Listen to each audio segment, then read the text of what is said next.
Welcome back. As tutors of conversational English, it's really important that you understand that your students will bring up topics that might be taboo to you. Don't take that as a bad thing.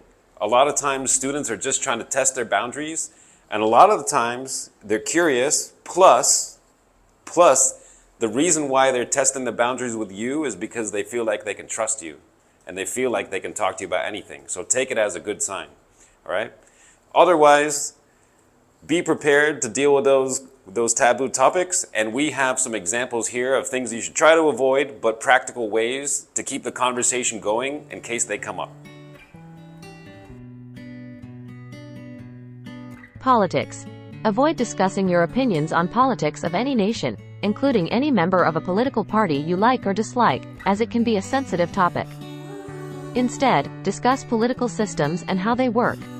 A debate over strong or weak examples of the use of political strategies and policies is alright, too.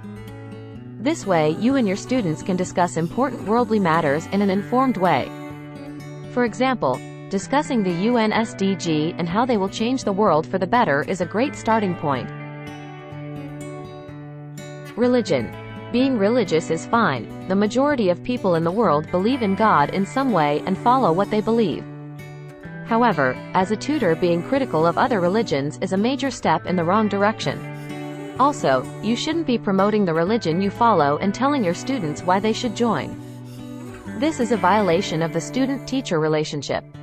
Instead, focus on cultural differences and similarities, and how they can enrich our lives. For example, many religions have specific clothing or jewelry associated with them. Comparing and contrasting those elements can be fun and truly educational. Personal beliefs. Having personal beliefs is natural for any living, breathing human. It's one thing to have beliefs, it's another thing to tell other people the right thing to believe in or the right way to live. Please do not push your personal beliefs on your students. This is a violation of the student-teacher relationship. A much better approach is to focus on discussing different perspectives and how to respectfully disagree with others. For example, you can analyze why some Americans love guns and believe they should be owned by everyone while others believe guns should be banned. Basically, breaking down the personal beliefs of other people is a healthy way you and your students can understand the world together without invading their beliefs and enforcing yours. Family issues. As human beings, we experience ups and downs. Many of those ups and downs are related to our families. It's better to avoid discussing family issues as it can be a sensitive topic and can lead to discomfort. If your student wants to discuss their family problems, be a good listener and note what they said. Maybe you had a similar experience growing up and can relate. However, giving specific advice on how to deal with family members is none of your business. Instead, if you and your student both like to discuss family as a topic, focus on comparing family traditions, cultural differences, and how families can be a source of support. Money. We all have money, whether it's a small amount or a large amount. Money is a part of our lives. However, we shouldn't be flexing how much we have or complaining about how much we need, no matter how much it's weighing on our minds.